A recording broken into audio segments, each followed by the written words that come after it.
بسم اللہ الرحمن الرحیم الحمدللہ والصلاۃ علی اہلہا اما بعد۔ مومنین کرام، آج ایک نئے موضوع اور منفرد موضوع کے ساتھ حاضر خدمت ہوں۔ ہماری احادیث میں چند کام ایسے ہیں کہ جن کے لیے معصوم نے فرمایا کہ جو شخص یہ کام انجام دے خارج من ذنوبہ کیوم ولدتہ امہ، وہ گناہوں سے اس طرح پاک ہو جاتا ہے جیسے آج وہ شکم مادر سے بہر دنیا میں آیا ہو۔ اس سلسلے میں سب سے پہلے یہ حدیث مبارک امام محمد باقر علیہ السلام سے ہے۔ حمران ابن عین وہ روایت کرتا ہے کہ زرت الحسین علیہ السلام، میں آقا امام حسین علیہ السلام کی زیارت کر کے امام کی جب خدمت میں آیا، فلما قدم تو قال علی ابو جعفر علیہ السلام، تو امام باقر علیہ السلام نے فرمایا ابشر یا حمران، اے حمران تجھے بشارت ہو، فمن زار قبور شہداء اول محمد یرید بذلک صلۃ نبیہ خرج من ذنوبہ کیوم ولدتہ امہ۔ امام نے فرمایا کہ جو شخص بھی آل محمد علیہ السلام کے گھرانے کے جتنے شہداء ہیں ان کی قبروں کی جو زیارت کرے، اور اس زیارت سے اس کا ارادہ اور مقصد صرف رسول اللہ کے ساتھ صلہ رحمی کرنا ہو، تو وہ جب زیارت کر کے لوٹتا ہے اس طرح گناہوں سے پاک ہو کے لوٹتا ہے گویا آج شکم مادر سے باہر دنیا میں آیا ہو۔ یعنی مولا امیر المومنین علیہ السلام کی زیارت سے لے کر اور امام حسن عسکری علیہ السلام کی زیارت تک، ہر امام معصوم کی زیارت سے جب کوئی زائر لوٹتا ہے اس طرح گناہوں سے پاک ہو جاتا ہے، جس طرح جو بچہ معصوم پیدا ہوتا ہے شکم مادر سے باہر آتا ہے اور وہ گناہوں سے پاک ہوتا ہے۔ یہ حدیث مبارک وسائل الشیعہ میں جلد نمبر 14 میں اور امالی شیخ طوسی کی جلد نمبر 1 میں موجود ہے۔ دوسرا عمل وہ کسی مومن بیمار کی عیادت کرنا، کسی بیمار مومن کی تیمارداری کرنا، اس کی بیمار پرسی کرنا اور بیمار کی خدمت کرنا، اس کے بارے میں ہے۔ امام جعفر صادق علیہ السلام نے نبی کریم صلی اللہ علیہ وآلہ وسلم سے حدیث مبارک کو نقل کیا، فرمایا وَمَنْ سَعَى لِمَرِيضٍ فِي حَاجَةٍ قَضَاهَا أَوْ لَمْ يَقْضِهَا، کہ جو شخص بھی کسی بیمار کی حاجت براری کے لیے، کسی بیمار کی ضرورت کو پورا کرنے کی کوشش کرے، چاہے وہ اس کی حاجت پوری ہو یا نہ ہو، اس نے اس بیمار کے لیے کوشش ضرور کی، اس کو دوائی لے کے دینے میں، اس کو چیک کرانے میں، اس کو ڈاکٹر کے پاس لے جانے میں، اس کو دوائی کھلانے میں، کسی بھی بیمار کی کسی حاجت کو پورا کرنے کی کوشش کی، چاہے وہ حاجت پوری کر سکا یا نہ کر سکا، آقا نے فرمایا خرج من ذنوبہ کیوم ولدتہ امہ، وہ اس طرح گناہوں سے پاک ہو جاتا ہے جیسے آج شکم مادر سے باہر دنیا میں آیا ہو۔ فقال رجل من الانصار، ایک انصاری صحابی اٹھا، عرض کی یا رسول اللہ بے ابی انت و امی، میرے ماں باپ آپ پر قربان ہو جائیں، فإن كان المریض من اہل بیتہ اولیس اعظم اجرا، آقا اگر وہ بیمار اگر اہل بیت رسول میں سے ہو، اگر وہ بیمار آپ کی ذریت میں سے ہو، تو کیا اس کا اجر تو عام مریض سے بھی زیادہ نہیں ہے، عام مریض کی تیمارداری سے بھی زیادہ نہیں ہے؟ آقا نے فرمایا نعم، اگر میرے اہل بیت میں سے اور میری ذریت میں سے کسی کی عیادت اور تیمارداری اور اس کے علاج کے لیے کوشش کرتا ہے، اس کی حاجت کو پوری کرنے کی کوشش کرتا ہے،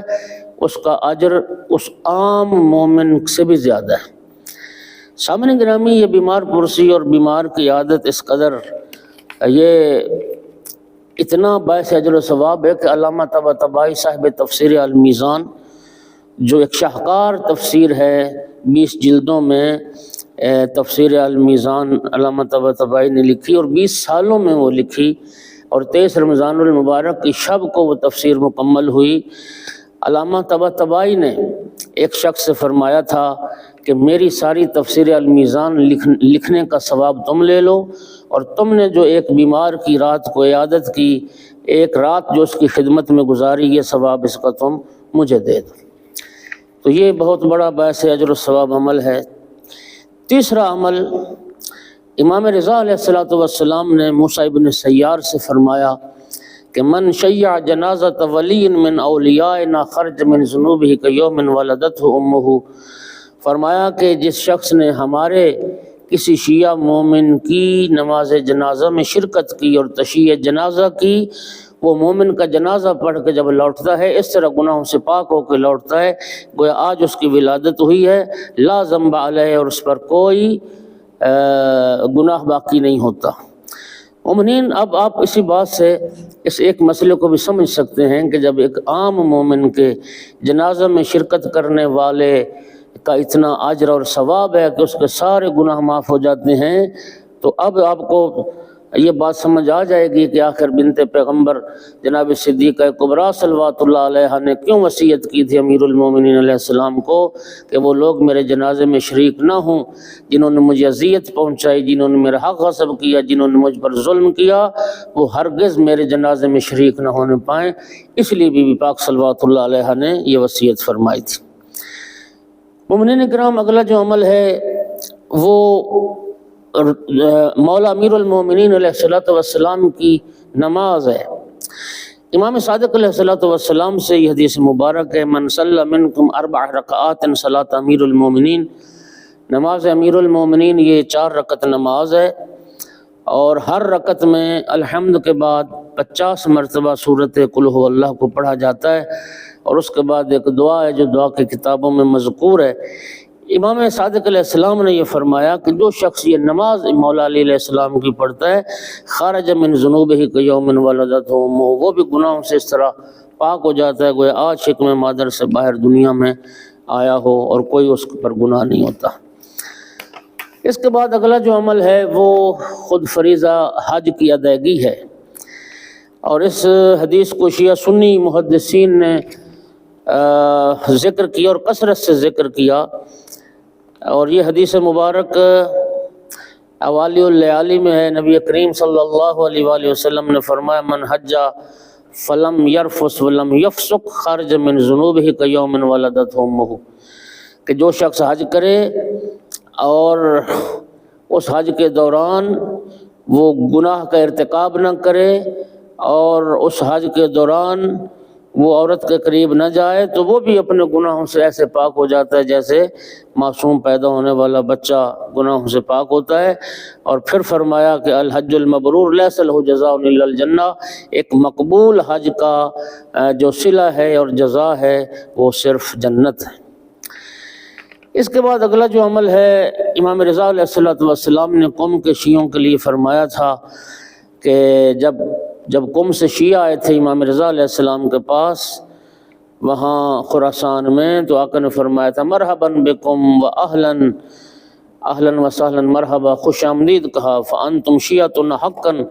فرمایا تم ہمارے حقیقی شیعہ ہو، فسیاتی علیکم یوم تزورونی فیہ تربتی بطوس، فرمایا ان قریب ایک وقت آئے گا کہ آج تو میں زندہ ہوں، پھر ایک وقت تم پر آنے والا ہے کہ تم طوس میں آ کر میری قبر کی زیارت کرو گے، الا فمن زارنی وہو علی غسل، فرمایا جو شخص گھر سے غسل زیارت کر کے آئے گا اور میری زیارت کرے گا، خرج من ذنوبہ کیوم ولدتہ امہ، وہ بھی اس طرح گناہوں سے پاک ہو کے لوٹے گا جس طرح معصوم پیدا ہونے والا بچہ گناہوں سے پاک ہوتا ہے۔ اس کے بعد اگلا جو عمل ہے، یہ حدیث مرحوم مجلسین بہار کی جلد نمبر 91 میں اور مستدرک الوسائل میں بھی جلد نمبر 5 میں ذکر کی گئی۔ قال النبی صلی اللہ علیہ وآلہ وسلم من قال اللہم صلی علی محمد و آل محمد، سرکار دو عالم نے فرمایا کہ جو شخص محمد و آل محمد علیہ السلام پر درود پڑھتا اور اس طرح سے درود پڑھتا ہے اللہم صلی علی محمد و آل محمد، جس طرح سب مومنین پڑھتے ہیں، آتاہ اللہ اجر 72 شہیدہ، اللہ تعالیٰ 72 شہید کا اس کو اجر بھی عطا فرماتا ہے، وخرج من ذنوبہ کیوم ولدتہ امہ، اور وہ شخص بھی گناہوں سے پاک ہو جاتا ہے، رب کریم اس کے گناہوں کو معاف کر دیتا ہے، جس طرح ماں کے شکم سے پیدا ہونے والا بچہ گناہوں سے پاک ہوتا ہے، اسی طرح درود پاک پڑھنے والے کے بھی رب گناہ معاف فرما دیتا ہے۔ خداوند عالم ان تعلیمات اہل بیت پر ہمیں عمل پیرا ہونے کی توفیق عطا فرمائے۔ وآخر دعوانا ان الحمد للہ رب العالمین۔